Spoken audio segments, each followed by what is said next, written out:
And good morning. It is time for the Mike Hewitt Show, brought to you by RenegadeRiver.com. And now your host, Mike Hewitt. Hey, good morning, everybody. Listen, in the studio, we've got Pax. Yes, we do. And we've got Jim Riley on shotgun. Jim, good morning. Good morning, guys. Glad to be here. And Ludwig von Wiedendorsky. We were talking off air. He said, if I ever run for office again, I'll have to run as Ludwig von Wiedendorsky because no one knows I'm Max. No, was it Max Wiedenhoff? Matt Wiedenhoff. I get you so confused. Max. No, Max and Pax. Yeah, I get the boy confused. And, of course, Brian Thomas introduces us and keeps us on path. Sometimes they spell my name wrong and they call me Brain. Clearly what a mistake that is. A spelling mistake as opposed to a comment. Listen, folks, today may turn into either the show with no Enigma Report or the show that had 3 segments that were a huge Enigma Report. So we're going to leave that up to you. But before I get going on this path, I think it's wonderfully fitting and timing that today is Thomas Jefferson's birthday. And speaking of history, yesterday was the first shot of the American Civil War down in Fort Sumter. And so when you start looking at history, it's just such a fascinating thing to me. But listen, folks, what I want to talk about today is a bunch of stuff, but the short version of it is I'm going to offer a little bit of my mea culpa. Is that how you say that word? Mea culpa. No, but now listen, but now if you get on the internet and type that for pronunciation, you'll find literally about 7 different formal pronunciations for the word. The moral of the topic is on that, folks, is I'm going to confess something politically that I've worked to correct for a long time. This could be scary. Yeah, not really. It really dovetails into what I'm seeing in the electorate nowadays, and that's the frustration and anger of grassroots. But along the path, I want to talk about the difference between the grassroots that make up our electorate and the electorate in total. And by the way, those are 2 different things. The grassroots that are activists that are actually involved make up a very small percentage. So when I'm listening to the media, and by the way, the media is one of the things I want to talk about. We'll sit around and we're going to have the conversation about what populist politics means and who makes popular stuff popular. That'd be the media. So we're going to talk about that scary little dovetail for a minute. But listen, my mea, say it again, Jim. Mea culpa. In 2004, in fact, I've touched on this on the air. In 2004, I've been a political monkey. Remember that term? I've been a political monkey for a long, long time. In 2004, I watched MichiganVotes.org, which goes over our legislators in Lansing's voting record and their absentee records, and it looks at it helps you know who's doing what. What did your legislator advance? What bills do they sponsor or co-sponsor? Back in 2003 and 4, that got me pretty ginned up and involved. I was one of the angry people that truthfully didn't understand. And so I primaried my state representative at the time. And she told me in the course of that event, in that process of primarying her in the Republican primary, she said, Mike, you just don't understand. And so my mea culpa, however the heck you say that word, is an acknowledgement that she was right. I really didn't understand. I was frustrated. I was angry by what I was seeing. It didn't add up to me. Certainly as a Jeffersonian leaning, that's why I said happy birthday, it is what this show follows as best as we can to Thomas Jefferson. As a Jeffersonian leaning conservative, what I was seeing taking place in Lansing was about as far from moved as that politics and that ideology as possible. That was my view. I didn't, some of the fun stuff that goes along with that race, and it's really kind of, at least in my mind, folks, it's kind of important to me to help understand what's going on in the culture around me right now. I remember sitting in my campaign meetings with the folks that were volunteering to help me, my campaign manager, the folks that did all of the labor of putting the signs out, knocking on doors, and we were talking about the county party, the county Republican Party. Remember, this is a Republican primary. We perceived that the county party was like the enemy camp. And you know what the truth of it is that we couldn't be as absolute wrong as we could possibly have been. Just flat wrong, wrong, wrong, wrong, wrong. And I tell you that story this morning, and the reason I thought it was important to set up this show that way is to say, as I watch the frustration and the anger that the media loves to tell you about, we're going to talk about that too, because I think they cause it. When I watch how that has come to pass and how the Trump supporters are on fire, the Cruz supporters hate the Trump supporters, and vice versa, and all that. You know what, folks? It's nonsense. It's smoke and mirror nonsense designed so the major player medias can sell a lot of commercial time and get their ratings up. It ain't got a doggone thing to do with how to save our Union of States. And so I tell you the fact that I made some of the same mistakes on a local level because, as you've heard me say before, I believe what Tip O'Neill said is true. All politics is local, and the mistakes that I made at a local level are the same mistakes that I'm seeing be made right now on a national level with a media with a big, gigantic spotlight and a magnifying glass trying to make you think it's more than it is. It isn't. We still have a voter turnout in the primaries or caucuses that's embarrassingly low. It's silly low, so that means that the vast bulk of everyone you pass on the street ain't angry, they're not on fire, they're not frustrated, they may not understand, but they don't care that they don't understand. We just got to get a hold of ourselves and really rate the importance of what we're doing. And that's not to underrate it, by the way, because we are truly at a crucial time, but maybe not the time that a lot of folks would have you believe. When I listen to we've talked about this, I hear myself echo a little bit. When we talk about voter turnout in a primary, number one reason why someone won't vote in the primary, well, they make you pick a party. Folks, hang on. A primary is not an election. It is a nomination process for a party candidate. Okay? This is what they should have been teaching you in school. The fact that so many people offer that as their number one reason for not voting in the primary is not an indictment of their knowledge level. It's an indictment of public education. Because if you had government class and they don't tell you what party politics is in a nation that has been dependent on party politics since the ending of George Washington, you don't have to like it, by the way, it's true, it's been dependent on party politics ending since before George Washington's term was over. That's how far we're talking about. And in truth, it started before the constitutional conventions.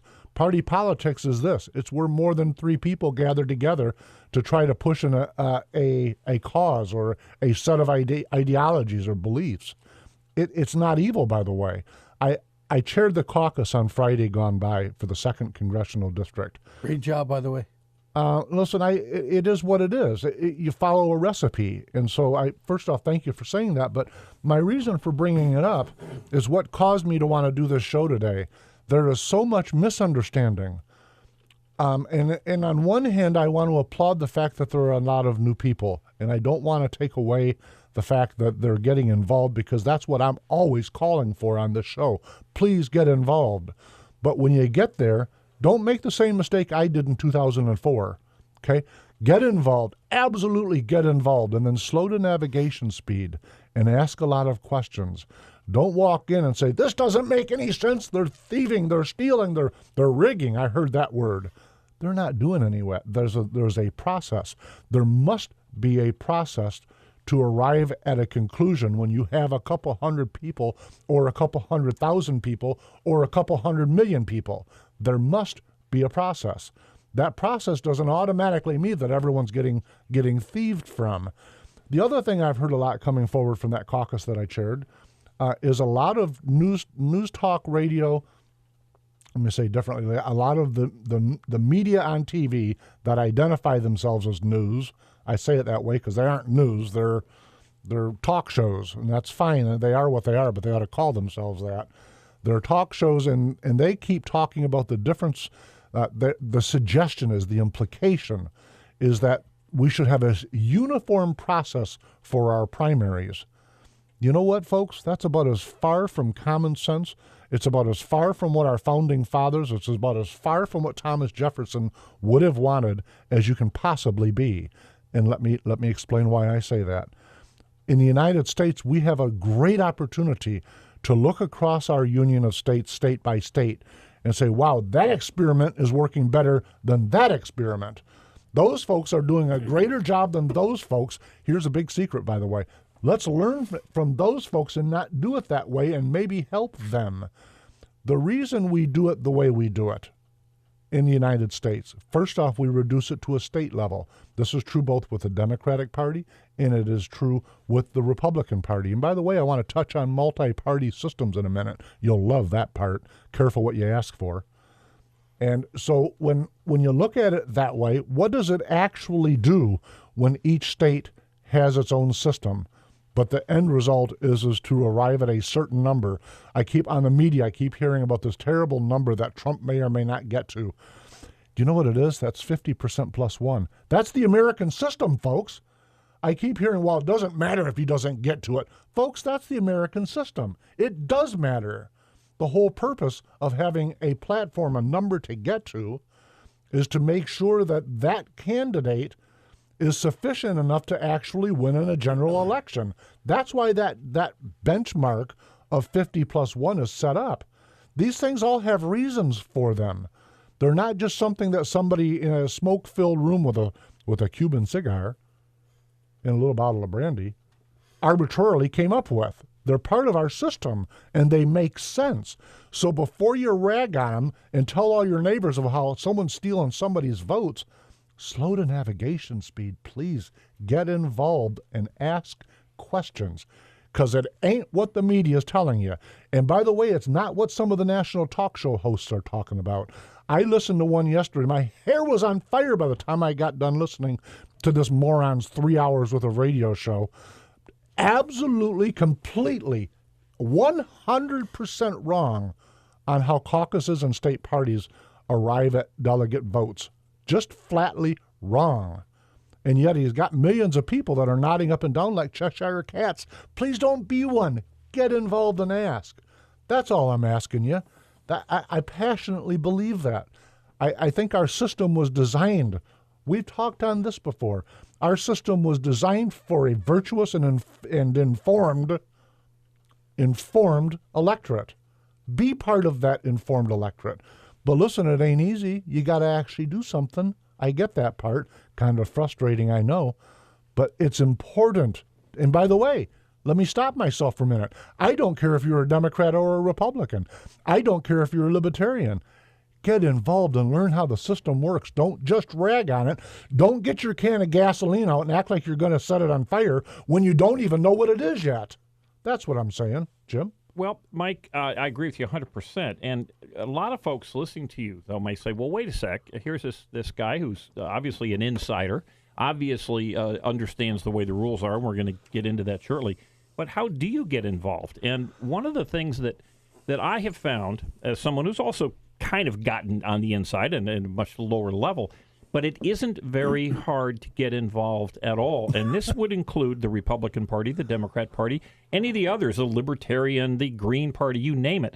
You simply need to do really one of two things if you really want to get involved. Number one, attend a meeting. Virtually all of the Democrat Party meetings, the Republican Party meetings, and the rest of them are open to the public. They welcome people to come. Yeah. And number two, if you want to have some power, run as a precinct delegate. In almost every precinct in all of Michigan, there are empty slots that are never filled. You can run to be a precinct delegate in any of these parties, almost guaranteed to win a slot.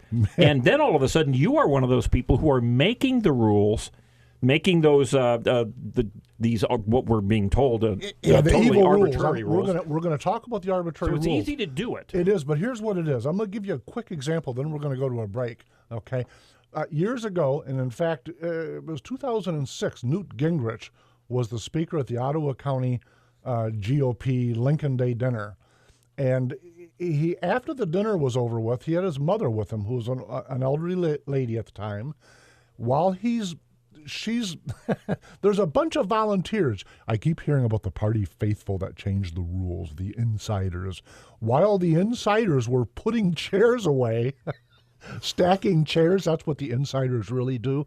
It's a volunteer position, folks. You volunteer your time. That's what makes you an insider. The whole thing is such a hoot and so insulting that there's just detachment and that the media uses their big, gigantic pry bar to widen the gap, not to close it. Shame on them.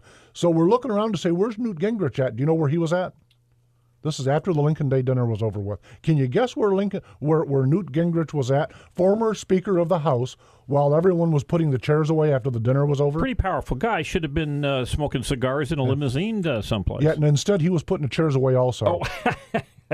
Well, there we go. He was stacking That's chairs. the insider. He was stacking chairs and dragging them across the floor the same as everybody else was that was there.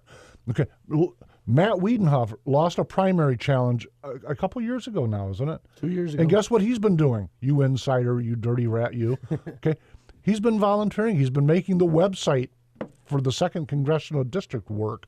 He does.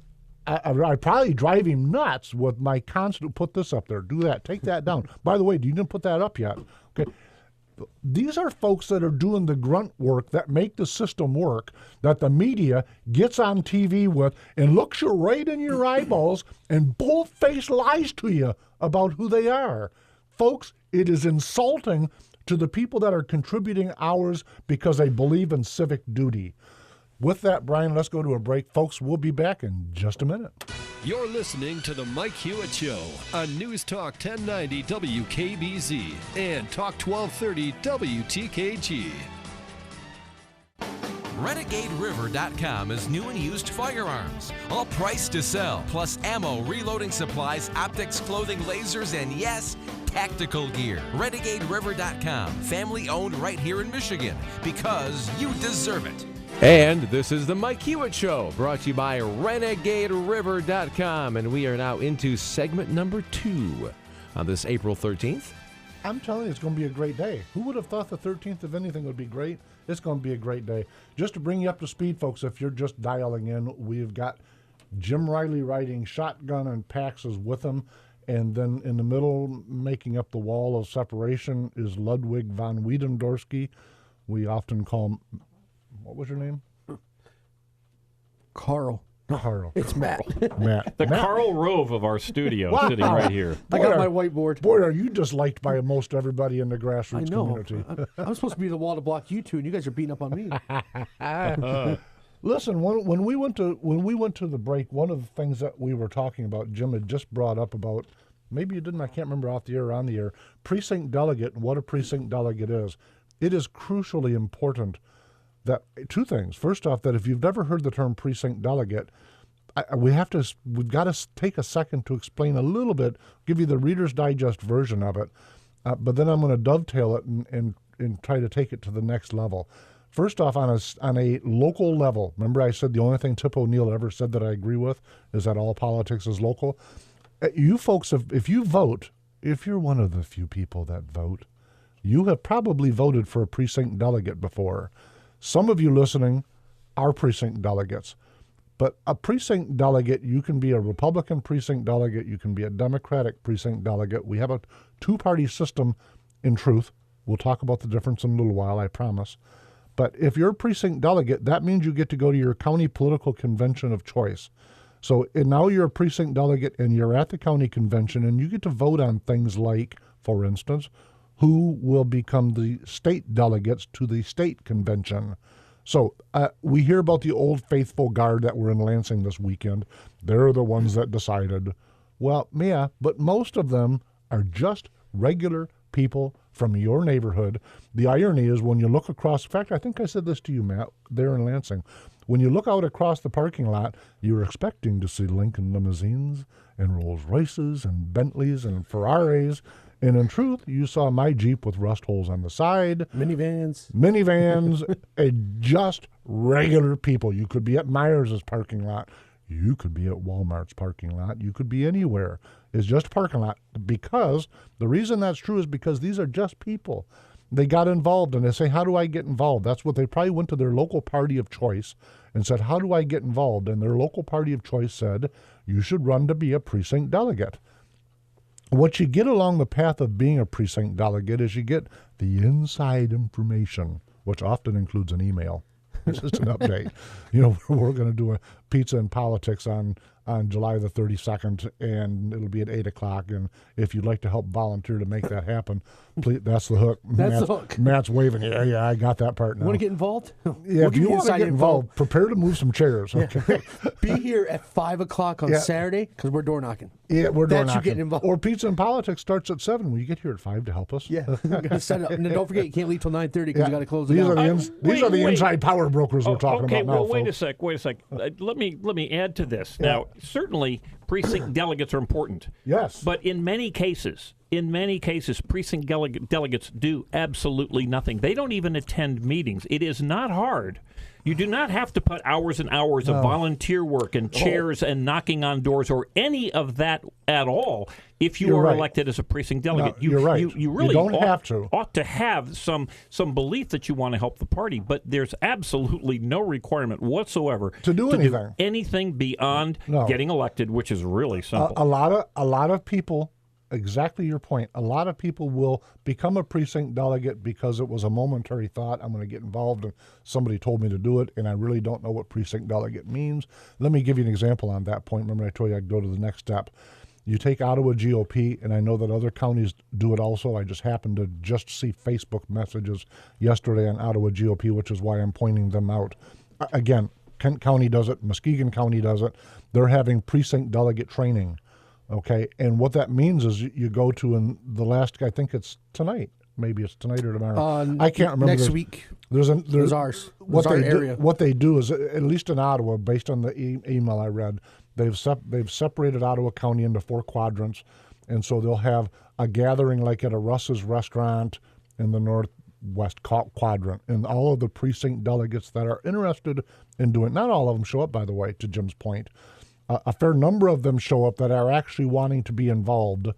And what they're primarily going to do is to learn what it is to be a precinct delegate. And truthfully, what it is, if you really want to be an involved precinct delegate, is you become an advocate for your positions and for whatever positions you have in common with whatever party you're trying to volunteer for.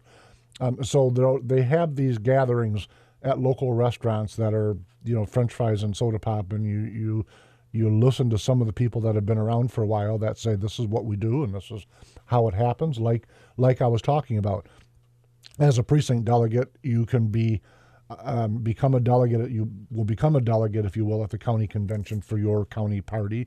Then you could presumably win and become a state delegate, which allows you, in the case of the weekend went by, that would have allowed you to have control in the 2nd Congressional District to decide who would be the national delegates, because we've heard all weekend long about the rift that took place in Michigan, presumably between, as I understand it, the Trump and the Kasich team were teaming up, trying to strip Cruz from delegates. Let me tell you what that means, folks, just so you know, because it's important. When they say steal delegates, it sounds like there's like 5 or 6 delegates laying on the table, like they're these inanimate objects, and there's only a finite number of them, and so you want to get as many of them as possible.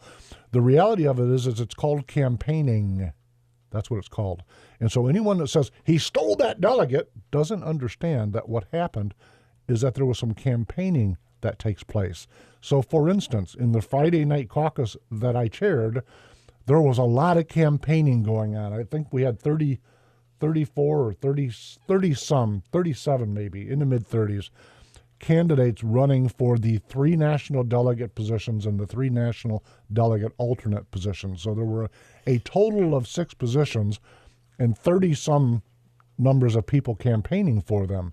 So what if you were the Trump campaign, or if you were the Kasich campaign or the Cruz campaign, your job on the ground in Michigan would have been to help that candidate that for a fact will not change his or her mind in Cleveland at the national convention. So we keep hearing about after the first ballot, everyone can vote for whoever they want. Folks, it's not like this freewheeling gigantic sandbag. What it is, it's these campaigns on the national level. They've got state representation. All 3 national campaigns have representation on the ground in Michigan that were at that convention. And their goal in life was, as I said, was to say, okay, Fred Birch. Am I saying his name right? You are. Fred Birch is, I know him by Fred. And by the way, that was my father's first name. That's why, it's kind of why I always default to Fred. I have a feeling of some kindred spirit with him. Fred is a really good man. He happens to be a cruise guy. That's not part of this conversation. What is, though, is that Fred worked really hard for a year to try to make sure that cruise could do well in Michigan. And so when you were the cruise campaign in Michigan, you would obviously want to make sure that you got Fred or someone as dedicated as Fred. Because listen, if there were 350 ballots at the Cleveland National Convention, Fred ain't moving. Fred is a cruise guy, period. End of that. That's it. He is a cruise guy. So, and now listen, Kasich could have done the same thing, and I'm certain he did. In fact, he did do it. He got Pete Hoekstra. Pete Hoekstra and him served together for 18 years. They sat on the same House Intelligence Committee for many of those years. So Pete, obviously the Kasich team, they know that Pete Hoekstra is not going to flip on them. The second ballot, he's not going to be somebody else's guy. So when you're looking at it from these campaigns' point of view, and you hear, Kasich and Trump got together. They got together in what? They got together and campaigned for somebody that wasn't entirely convinced about being a cruise guy. That's what they did. But totally legal. Totally within the rules. Listen, it's how our system works. Exactly. You campaign for your ideas. That's what campaigning means. It isn't stole a vote. It's not stole a vote. It's you campaigned and you won. I watch the show. There's a show on CNN right now once a week. It's called The Race to the White House, and they picked out different types of elections, and one's the one with Lincoln, and how he brought this guy in to get delegates at the National Convention that he was not supposed to win the nomination for president. And they did exactly what you're saying here, is they started campaigning for people, and it just... Are you talking about Abe Lincoln? Yeah. When you say not supposed to, there's a handful of things that are different, and this is where people get a little bit confused, okay?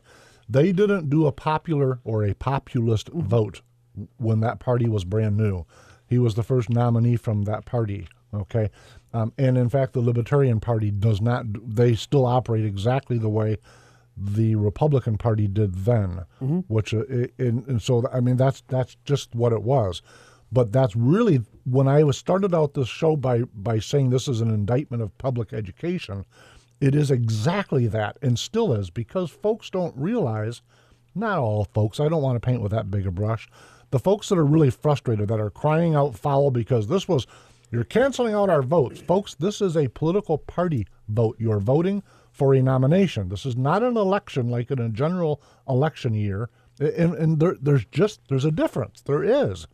And you can say, Mike, you're wrong. Well, okay, but I'm not wrong. It's what it is. It's a nomination process. And in the end, the party is going to decide. And by the way, I believe firmly that there's not going to be somebody airdropped in. I've said on this show before, if they dropped somebody in out of the sky that had never been a candidate in this, I would walk away, and I will. But I will say this, that does not mean that Kasich can. I'm not a Kasich supporter. But it doesn't mean him, when he gets there with one state, that he can't campaign his butt off and somehow convince, I don't believe it will ever happen, by the way, just so you know, I think this is fantasy, but the rules say that if he got there and campaigned really hard and could convince all of those delegates, a couple thousand, 1,200 and whatever the number is, if he could convince that many that he's the real guy, God bless him. That's how a party nomination works. Now, folks, if you don't like that fact, it's okay. Become a precinct delegate.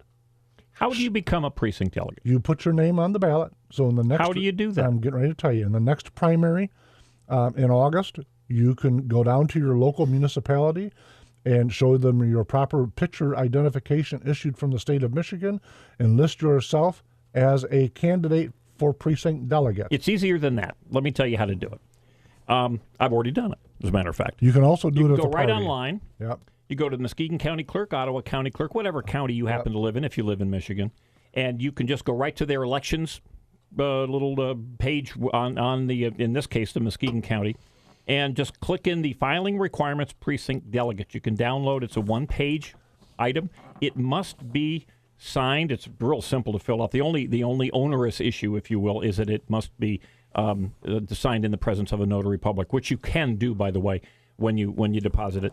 And then take that piece of paper. You can either mail it in or you can drop it off at your county clerk's office. Very simple. Now, you must do it no later than 4 p.m. on May 3rd. So anyone can do it. You can be sitting at home. You do not need to ever leave your home to become a precinct delegate candidate. By May 3rd. May 3rd. So that's heading towards the August primary. That is for the August primary. Okay, so great. if you're interested, real simple to do. You don't need to go to any meetings. You don't need to talk to any Republicans. You don't need to do anything but just go right to whatever county clerk's office website you got. You can download the form. Very simple. But it's got to be in their office, either in person or in the mail by 4 p.m. on May 3rd. But it may help you, by the way, if you don't listen to what Jim said and actually get involved and learn something along the path after you've went and followed his directions. It certainly Otherwise, knowledgeable matters. Otherwise, hugely. So, but yes. if you don't do this, you can be as knowledgeable as you like, and then nothing. And you're going to have no power then whatsoever. You're going to sit around in your living room watching TV going, they stole that election. Well, exactly. So really since we did. are running out of time, the key is you want to be able to get that paperwork in and then start going to the meetings.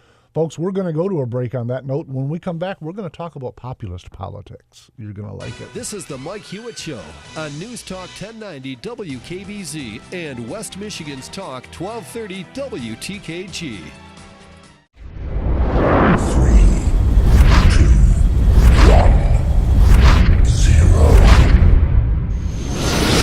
And we are into segment number 3 on the Mike Hewitt Show, brought to you by RenegadeRiver.com. And it is time for the Enigma Report. Man, I'm liking that. I'm telling you, I am. Listen, folks, this whole thing today has been a lot about election politics, at least on a grassroots level, and saving the best for last because it is an enigma to me. It genuinely, passionately is an enigma to me. I don't want to say I'm confused by it. I'm not. I simply don't understand it. Let's talk about populist politics for a minute. Do you think that what's popular is controlled by you and me? Seriously? And so if you're nodding your head yes, stay tuned. And if you're nodding your head no, if you agree with me that we ain't the ones that are controlling what's popular, therefore populist politics is like surrendering our own personal ideology to somebody else, we ought to at least pause and say, who are they and how are they doing it? And so let me ask you guys a question before we get too deep into this. We've got a nice segment here. Matt Wiedenhoff, when I say who is the worst dictator in history, who comes to mind? Stalin. Stalin does, because you knew my question. You're cheating. No, I don't. Jim Riley, who's yours? Well, Stalin and Mao Zedong certainly killed the most people. See, they both cheated. Got to be up there. You are both correct. But listen, the reality of it is that when you ask most people that, they think of Hitler. Hitler was the number. He is the number one, not by a little bit, by hundreds of times over, mentioned in the media as the mass murderer of the 20th century. And in truth, he came in a distant third to Mao and to Stalin. And ranks up. When you look at it that way, you got to pause and go, why are we talking about Hitler instead of these other, not instead of, but why aren't we talking about the other two with him? One of them up near 100 million people. That's like a third of the populace of the United States of America. And yet we don't mention him. We talk about Hitler, who was, I don't want to say child's play, but by numbers, he wasn't near as good as being a mass murderer as either one of these other two fellows were. One of them was in the 60 million range.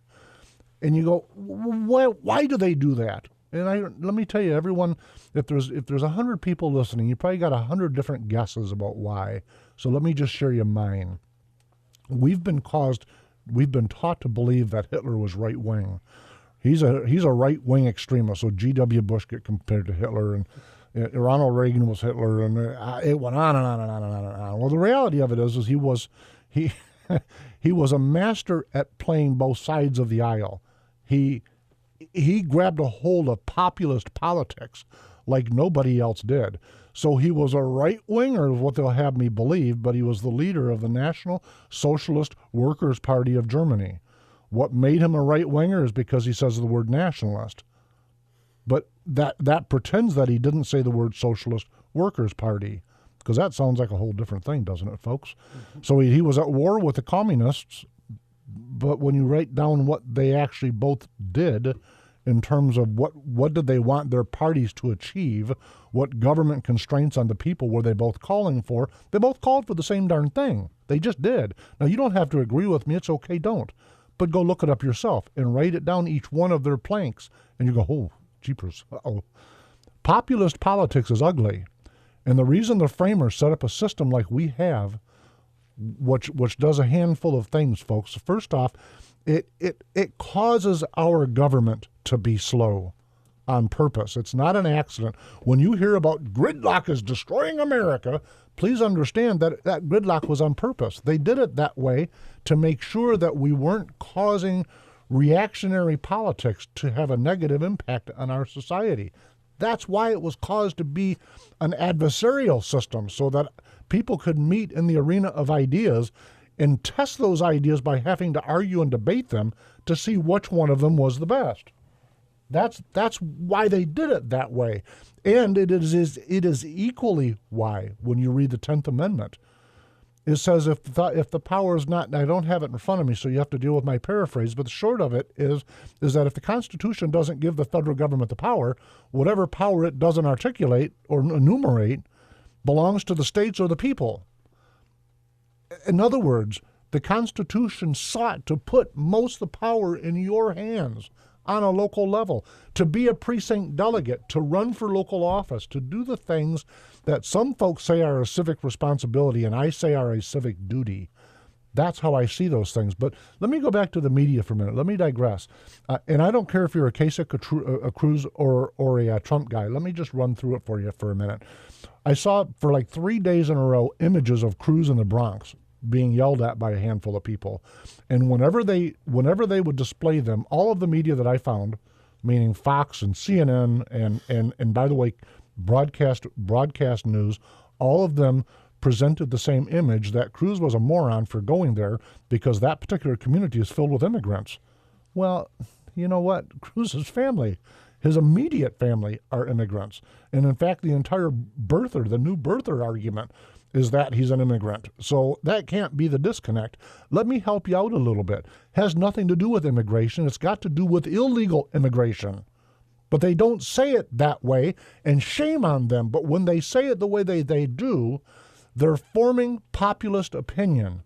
And folks, that's dangerous if you don't slow down and say, what are they telling me? Because I know that that's not exactly right. It's true. Hang on. Let me go to Trump for a minute.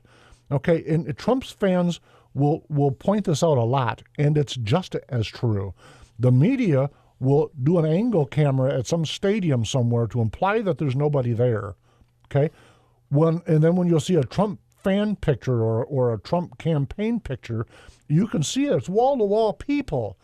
So you got to pause and go, why is the media doing that? They're causing a populist belief.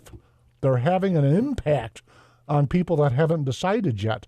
And shame on them. That's not their role. Their role is to tell the truth, not to try to cause. They're not campaigns. They're supposed to be the news.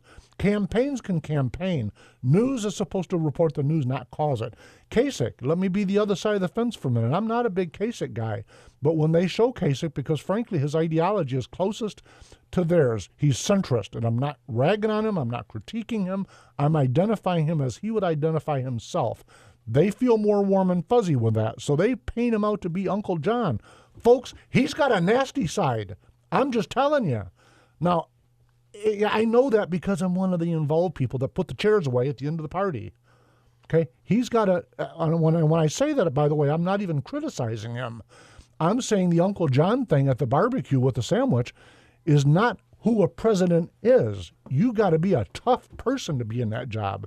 He's a tough person, but the media is trying to cause you to see John Kasich the way they want us, the way they want you to see him. That's what populist politics is. Populist politics is like causing you to think Adolf Hitler was the worst guy in the 20th century. He was one of them, but he was by far, we're just measuring death, not the worst. So you pause and you go, well, what are they doing with all of these things? It's example after example. Let's go another one. One of my favorites. We hear it a lot. Clinton, her emails and where she had her server, and the fact that a lot of people saw those classified emails, that's not a problem. But Petraeus, who shared his information with somebody that had an equal clearance, that was a problem, and they tried to destroy him over it. Folks, that's not facts. That's populist politics, and the media is pushing you. They're the one. If you're wondering why you're angry, it's because they fill your daily world with images that are causing you to come to a certain conclusion, whether that conclusion is true or not. Shame on them, but it's our civic duty. I believe this passionately. It is our civic duty to slow to navigation speed as citizens and ferret out the truth. Matt, you wanted to jump in. I asked my students the other day, who said I can see Russia from my house? And every one of them said Sarah Palin. I said, you're all wrong. It was Tina Fey on SNL. Right. But if you ask anybody that question, they think that Sarah Palin literally came out and said, I can see Russia from my house. Because not only did SNL say it, but then the media kept replaying it. And kept replaying it and replaying it. And to the point was, Sarah Palin did say it. Which one of the Nazi guys that said if you say a truth often? Goebbels, who was the minister of propaganda in Hitler's Germany. But I want to just add one thing. Yep, please. Not only did they use this to denigrate her and make her out as some kind of a moron, what she did say, which was so critically important and equally missed, is she said there are places in Alaska where you can look out and actually see Russian land, which is absolutely true. And she said that in order to make the point of how Russia isn't someplace far, far away. In fact, it also is within viewing points of the United States of America. There's a Russian conglomerate right now that is trying to advance putting a bridge to connect the two via so that literally and I don't know it, I can't see it from my house, but I've just watched in the news a report about how some Russian company is working on how to try to bridge that disconnect. Listen, when I run down the list of how they will repeat 1,000 times that people are being stolen, by the way, not delegates are being stolen. Those aren't delegates, they're like numbers on a page. Those are people. The people are being stolen. We know. Let me give you an old example of media, and actually this was commercialism, and we talked about it. There used to be a whiskey company. Doesn't matter which one it was, but it was discovered that in their media slicks. So you'd see it on the back of a magazine. It was a picture of their bottle, and in front of it was a little whiskey breaker, a glass with whiskey and some ice cubes in it. And what your eyeball didn't see, but your subconscious supposedly did, was that in the ice cubes, they had a skull and crossbones. And it's because human nature, supposedly, according to the psychiatrists, and I'm not one, I'm a layman, but according to them, and it must be true because the government caused these folks to stop doing it, but that it caused people have a tendency of seeking or paying attention to the negative. I don't know what the rationale is behind that, but I know it's a fact. And so what I'm going with this is that the media understands that very well, and they play, folks, listen, I'm telling you the truth now, they play on your fears and your anxieties. Somebody on my Facebook page the other day, doesn't matter because China is going to call in their money and start no longer using the dollar. They're going to go to the yen, and that's going to flip our economy upside down. That was supposed to happen yesterday. Well, it didn't happen yesterday. It's the media and it's people in general playing on your fears and your anxiety. And the only way I know how to actually deal with fears and anxieties is to educate yourself on the topic, to get involved and learn. And when you do, you're going to find that I'm not, as an inside person, Jim, I think you called me one of the insiders. One of those dang insiders. Listen, I'm the guy that puts the chairs away, and I'm not whining about it. I like doing it. But you're going to find that I didn't steal anybody. And so the only way you will find that out is not to listen to the parrot heads on TV all day, and not to, and by the way, and me either. Put me on that list. Get dust yourself off and go in yourself. Run for precinct delegate. Get involved. Go to your county party of choice and say, how can I help? How can I get involved? Yes, ma'am. I got a question for you. Sure. Because I think that the vast majority of the public doesn't actually watch the news things that we do. I think that it's the shows like SNL and the Kardashians and all those that are really contributing to populist politics more than anything. Do you think SNL has an effect? You got about a minute. I do think they have an effect, but understand that they, more often than not, are playing off the mainstream media. Yeah. So it still leads me back to what a handful of people are ringing out in front of them. Listen, folks, we're out of time, so I got to ask you to do me a favor. Find the show on Twitter at Talk Mike Hewitt. Find us on Facebook at the Mike Hewitt / the Mike Hewitt Show, and also on the website that Matt Wiedenhoff volunteered, literally, to put together for us, which is themikehewittShow.com. And there we typically update them, but you can find almost all the shows for the entire almost 4 years we've been on the air on YouTube. Folks, we'll see you next Wednesday. Thank you very, very much for tuning in. Send me a Facebook message. Talk to you then. Bye-bye now.